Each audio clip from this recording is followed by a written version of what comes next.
Bonjour à tous, j'espère que vous allez bien. On se retrouve aujourd'hui pour parler d'un sujet d'actualité puisqu'on va parler plantation d'ail et d'ail du commerce, puisqu'on peut aussi planter de l'ail du commerce. Alors c'est un sujet dont je veux déjà beaucoup parler sur la chaîne, je vous l'avais fait il y a quelques années déjà, un sujet sur la plantation de l'ail en pleine terre. Je vous ai mis le lien dans la description de la vidéo si vous voulez planter de l'ail en pleine terre, n'hésitez pas à regarder cette vidéo. Je vous avais aussi parlé de la plantation de l'ail en caissette, dans ce genre de petites caissettes polystyrène. Alors je vais donner tous les détails de l'intérêt de ces plantations en caissette et puis aussi des petits soucis qu'on peut rencontrer et des solutions qu'on peut apporter. Donc pour comprendre pourquoi j'ai planté en caissette, je vous remets un petit extrait de la vidéo de l'année dernière et puis on se retrouve tout de suite après pour les solutions dont je vous parle dans cette vidéo. C'est parti! L'intérêt principal, c'est que d'abord ça ne prend pas beaucoup de place, et puis qu'on peut, en fonction des intempéries, de la météo, déplacer la caisse à la pluie ou pas à la pluie, ou à l'intérieur, enfin déplacer en fonction de la température et de la pluie, pour éviter que l'ail n'attrape la rouille. Alors la rouille, c'est ce qu'on voit un peu, il y en a un petit peu ici, c'est quand les feuilles commencent à jaunir un petit peu, à prendre une couleur un peu rouille, et donc pour éviter cette rouille, on peut déplacer la culture en fonction de la météo. Alors donc, on est presque 9 mois plus tard, hein, puisqu'on est à 8 mois et demi, on va dire, et on voit que le feuillage commence à jaunir, et donc aujourd'hui je propose de voir le résultat. Est-ce que cette culture de l'ail en caissette a fonctionné? J'avais mis 18 gousses d'ail, et vous voyez déjà que j'avais mis dans une première caissette qui faisait une quinzaine de centimètres, je pensais que ça suffirait, et je me suis rendu compte en milieu de saison que en fait les racines traversaient la caissette, et vous voyez que j'ai rajouté une deuxième caissette en dessous, et les racines sont ont tellement traversé que même si je soulève la caissette du haut, et ben les racines soulèvent la caissette du bas. Vous voyez que les racines d'ail, finalement, ça prend une bonne trentaine de centimètres. Et d'ailleurs, pour solutionner ce problème, je vous montrerai au mois de novembre prochain une nouvelle petite technique que j'ai trouvée encore plus efficace, j'espère, pour éviter d'avoir à faire ce système de double caissette. Parce que vous voyez, c'est quand même assez impressionnant. On peut soulever la caissette du bas juste avec les racines. Alors, chose promise, chose due, on se retrouve non pas un an après, mais 2 ans après, puisqu'entre temps j'ai déménagé. Mais je vous avais promis une vidéo pour vous donner des solutions à ce problème de double caissette et de racines qui poussent un peu fort. Et donc, on se retrouve aujourd'hui pour cette solution. Alors, vous allez me dire, la première solution possible pour empêcher que les racines soient un peu trop à l'étroit dans un seul bac, c'est de prendre un grand bac. Alors, le problème, c'est que on sait que les racines d'ail font entre 25 et 30 cm, ça peut aller jusqu'à 30 cm. Donc, il faut trouver un contenant qui fait 30 cm. Alors, je vais mesurer celui-ci. Mais vous allez voir que même en trouvant, d'abord ils sont pas évidents à trouver ce genre de gros bac, mais même les gros font 22 cm. Alors 22 cm c'est encore un peu court. Donc la solution que j'ai trouvée, que je vous propose aujourd'hui, c'est de planter ces os, les os, l'ail au pluriel, en bouteille plastique. Alors pourquoi cette solution de bouteille plastique? Parce que d'abord c'est une ressource que dont tout le monde dispose assez facilement, même si comme moi vous ne buvez pas de l'eau en plastique, de l'eau en bouteille plastique, vous trouvez ces bouteilles dans les zones de recyclage. Si vous avez un bac de recyclage près de chez vous, vous trouverez des bouteilles à jeter, donc vous les récupérez. Et l'avantage de ces bouteilles en plastique, c'est qu'elles mesurent, une fois qu'on a coupé le goulot, elle mesure exactement 25 cm. Ça, c'est la bouteille d'1,5 litre. Alors, idéalement, si vous avez la possibilité de récupérer des bouteilles de 2 litres, dans ce genre-là, vous aurez un peu plus de place avec une bouteille de 2 litres. Mais une bouteille d'1,5 litre, ça va aussi. Alors, comment est-ce qu'on va procéder? Tout simplement, on prend une bouteille. Donc, comme vous avez vu, avec un couteau, je vous en fais une depuis le début pour que vous ayez bien la méthode. Alors, je vous montre, mais je vous explique aussi que je voulais vous parler d'une petite association pendant que je découpe la bouteille. Une association qui s'appelle les Promeneurs Utiles, qui est ici à Valoris, qui est une association de gens qui se retrouvent via Facebook pour aller nettoyer les bois le week-end en se baladant et en rigolant. Et il se trouve que quand vous nettoyez les bois comme ça, vous trouvez plein de déchets malheureusement, dont des bouteilles plastiques. Donc si vous voulez faire des choses utiles, vous pouvez créer ce genre de petites associations.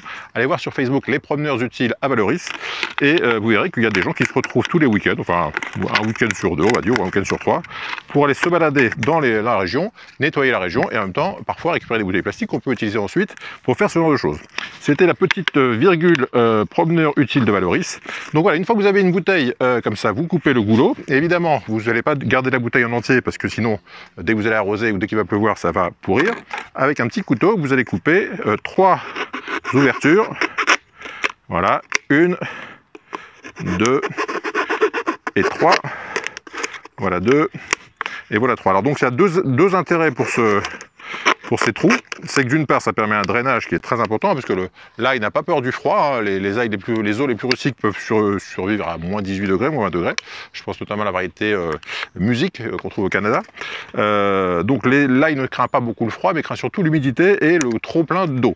Donc en perçant les bouteilles comme ça, vous allez permettre à l'eau de s'évacuer. Et le deuxième intérêt, c'est que comme on a vu que ça fait, on a dit 25 cm, si on voit que les racines arrivent tout au fond de cette bouteille dans 6 mois, 7 mois, vers le mois de mai-juin, quand ça commencera à pousser fort, on pourra tout à fait prendre un pot, ou même en pleine terre, replanter, reposer ces bouteilles dans le sol, et donc permettre aux racines de continuer à se développer à l'intérieur. Donc, une fois qu'on a comme ça notre bouteille qui a donc un trou, je vous montre ici, 1, 2, et peut-être que je vais en faire un, oui, le troisième est là. Donc j'ai 3 trous, j'ai plus qu'à le remplir de terreau. Alors il faut un terreau classique, hein, vous n'avez pas besoin d'un terreau super riche. Alors là je vous ai apporté un petit seau de terreau, comme ça on fait toute la manip ensemble. Donc un terreau, alors moi je prends du terreau universel, hein, il n'y a pas besoin de prendre des choses très compliquées. Le tout c'est que ça soit bien drainant. Le problème, si vous prenez de la terre de jardin et qu'elle est un petit peu argileuse, vous avez un problème de... Les racines vont avoir plus de mal à se frayer un chemin, évidemment, dans une terre très compacte. Là, avec du terreau, vous êtes à peu près tranquille. Et donc, le gros avantage, c'est que je vais expliquer dans l'autre vidéo, hein, je vous ai mis aussi le lien vers la vidéo sur la caissette, l'ail en caissette en description, mais ce que je vous expliquais dans cette vidéo, c'est que l'intérêt de planter de l'ail dans ce genre de petits contenants, c'est que en fonction de la météo, s'il pleut beaucoup, donc principalement la pluie, hein, si on veut éviter que l'ail ne soit trop à l'eau, on peut facilement rentrer ces petits contenants à l'abri et du coup éviter que l'ail ne pourrisse et fasse ce qu'on appelle la rouille de l'ail, qui est liée généralement à un problème d'asphyxie des racines. Donc voilà, j'ai rempli ma bouteille de terreau et il ne me reste plus... Vous voyez, c'est tout bête. Il ne me reste plus qu'à choisir un ail. Donc moi, j'ai acheté de l'ail du commerce. Alors, je vais vous donner un petit truc parce que souvent, on craint que l'ail du commerce soit traité avec de l'antigerminatif qui empêche l'ail de germer, évidemment.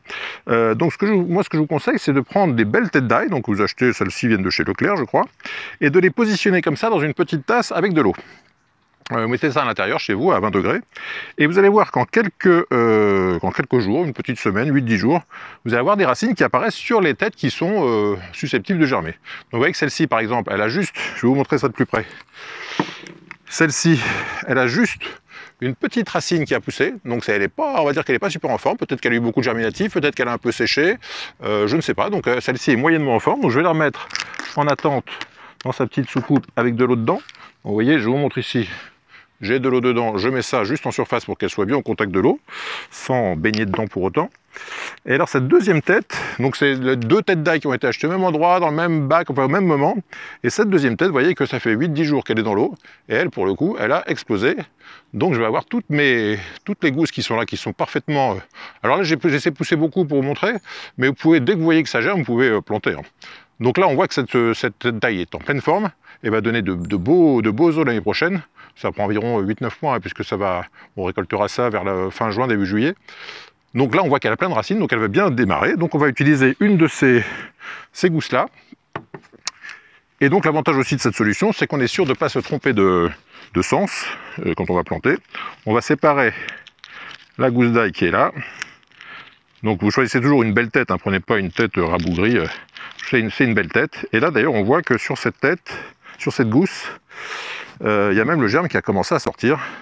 Je vous montre ça de plus près. Vous voyez, on a une belle gousse avec un beau germe qui est ici. Donc là, il n'y a plus qu'à planter. Alors je vous disais de ne pas trop attendre parce que c'est vrai que là, je vais un peu galérer pour mettre toutes ces racines dans la terre. Quand vous avez des racines qui font 5 mm, c'est bon, vous pouvez déjà préparer vos bouteilles et planter. Alors, on va partir, on va planter ça. Donc j'ai pris ma petite bouteille pleine de terreau.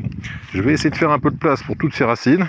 Et vous voyez, quand je vous disais que ça peut faire 25 cm, vous voyez que là déjà en 8-10 jours à l'intérieur, on a déjà 5-6 cm de racines. Donc vous voyez que ça pousse quand même vite.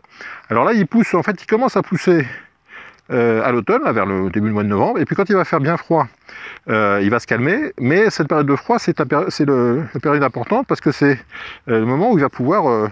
le fait d'avoir du froid va lui permettre de bien pousser ensuite. Donc il ne faut pas garder les os en permanence à l'intérieur parce que ça ne leur conviendrait pas. En revanche...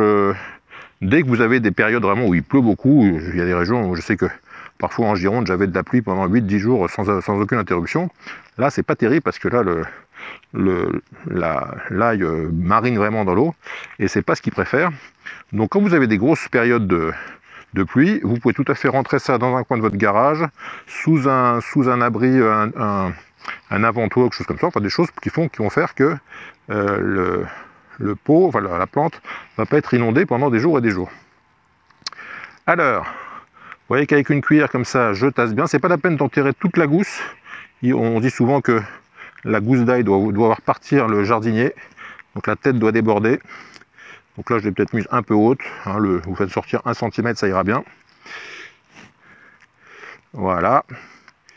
Et là, vous voyez qu'en quelques minutes, je ne sais pas, quand ça doit faire 3-4 minutes qu'on a commencé, un peu plus peut-être, en quelques minutes, j'ai planté ma gousse d'ail. Alors je l'ai peut-être, bon là, comme je vous dis, j'ai des racines un peu longues, donc c'est pas évident. Mais voilà, si vous avez un petit centimètre qui sort, c'est bien. Et vous tassez bien quand même, pour que les racines soient pas, faut qu'elles aient de l'air, mais pas trop non plus. Et voilà, vous avez un premier plant qui est prêt, et qui va donc se développer. Alors, je vous montre ça de plus près. Vous voyez, vous avez la tête d'ail, la gousse d'ail qui voit partir le jardinier, c'est-à-dire moi, bon, à bientôt.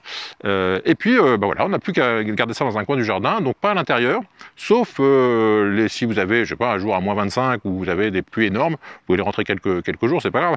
Mais la majeure partie du temps, ça doit être à l'ombre, dans une région, enfin un coin un petit peu ensoleillé, sans être en plein soleil pour autant.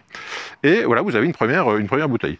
Donc moi, je vais renouveler l'opération comme ça avec 5-6 bouteilles. Vous faites autant de bouteilles que vous souhaitez récolter de tête d'ail au mois de juillet prochain. Et une fois que vous avez toutes vos bouteilles, qu'est-ce que vous allez en faire? Alors soit si vous avez ce genre de grandes caissettes, vous pouvez tout à fait les empiler comme ça dans la caissette. Dans une caissette comme ça, je peux en mettre, je sais pas, là, 3, 4, 5, je peux en mettre une bonne quinzaine. Vous voyez, dans une petite caissette comme ça. Et l'avantage, c'est que, encore une fois, dès que vous aurez besoin de les déplacer, vous aurez juste à prendre votre petite caissette et déplacer le tout. Vous pouvez aussi récupérer ce genre de seau que j'ai mis là, et puis mettre 2 à 3 bouteilles par seau. Donc encore une fois, bah, vous faites autant de seaux que vous avez besoin vous souhaitez récupérer de tête d'ail. Là par exemple, dans ce genre de seau, bah, je peux faire 3 têtes d'ail. Ce genre de seau qu'on récupère dans les magasins qui vendent des fleurs, vous pouvez récupérer gratuitement. Et puis ça vous permet aussi, pendant les fortes chaleurs d'été, de faire une sorte de petite réserve d'eau. Si vous avez peur que vos bouteilles sèchent, vous allez mettre un petit peu d'eau au fond du bac, et par capillarité, l'eau va remonter et arroser l'ail. Parce que l'ail, il faut qu'il ait pas souvent, pas trop d'eau en hiver et au printemps, et puis qu'il manque pas d'eau au moment où il pousse bien, c'est-à-dire mai, juin, juillet, c'est là où il finit sa pousse, et là il a besoin d'eau. Donc il faut vraiment doser, rentrer en hiver, sortir en été, et puis éventuellement mettre de l'eau au fond. Et puis comme je vous disais, si vous vous rendez compte que vers le mois de mai, juin, vous avez des racines qui vont se développer tout le long et puis vous voyez qu'elles commencent à sortir par là. Vous prenez, soit vous mettez en pleine terre, soit vous prenez dans un pot qui est plein de terre comme celui-ci par exemple, et vous posez votre bouteille à l'intérieur ou vos bouteilles à l'intérieur, et les racines vont continuer à se développer, un peu comme ce que je vous avais montré avec les 2 caissettes. Mais là, disons qu'elles auront fait la majeure partie de leur pousse dans la bouteille. Voilà, donc c'est une solution que je trouve assez sympathique. On va tester ça cette année, je vais en faire une dizaine. Et puis on se retrouvera vers le mois de juin, juillet pour voir les résultats de l'ail en bouteille. Mais ça, c'est un truc qui est assez pratique si vous avez une petite surface, si vous avez même un balcon. Vous pouvez tout à fait faire que quelques bouteilles d'ail sur votre balcon. Et puis gérer ça tranquillement. Et puis je pense à mon ami Philippe, qu'on connaît sur YouTube sous le pseudo F1RCX, la chaîne que vous connaissez, hein. Bonjour les amis. Donc F1RCX, j'ai vu récemment une de ses vidéos où il disait que lui dans le Nord, il ne pouvait pas planter d'ail au mois de novembre parce qu'il y avait trop d'eau. Et ben cher Philippe, je t'invite à tester cette solution de l'ail en bouteille. Ça, à mon avis, ça a bien fonctionné. Et puis on verra ça, donc vers le mois de juin, juillet, on verra la récolte ensemble. Voilà, je crois que je vous ai tout dit. N'hésitez pas donc à faire cette petite technique du démarrage de la tête d'ail dans une petite coupe d'eau, hein, je vous rappelle. Vous prenez votre tête d'ail, vous remplissez une petite tasse, un petit verre d'eau, vous déposez sur le dessus, et vous allez voir qu'en 8-10 jours, vous allez avoir ce joli développement de racines. Et donc là, vous allez avoir 1, 2, 3, 4, 5, 6, avec une tête d'ail. Je vais me faire 8 têtes d'ail au mois de juillet prochain. Voilà, je crois que je vous ai tout dit. Si vous avez des questions ou des commentaires sur cette vidéo, n'hésitez pas à poser une question juste en dessous dans la section commentaires. Si vous n'êtes toujours pas abonné à la chaîne, je compte sur vous pour nous rejoindre très vite. Et puis, c'est la période de fin d'année. Donc, si vous souhaitez en savoir plus sur tout ce qui concerne le potager, je vous rappelle que j'ai écrit il y a quelque temps un livre sympathique qui s'appelle Réussir son potager bio en partant de zéro, et que c'est une très bonne idée de cadeau pour la fin d'année. Vous trouverez le lien vers la boutique Amazon, où là aussi vous pouvez trouver tout un tas d'idées cadeaux, et puis en même temps soutenir la chaîne. Donc n'hésitez pas, merci pour tout et on se retrouve très bientôt pour de nouvelles aventures. Bye bye.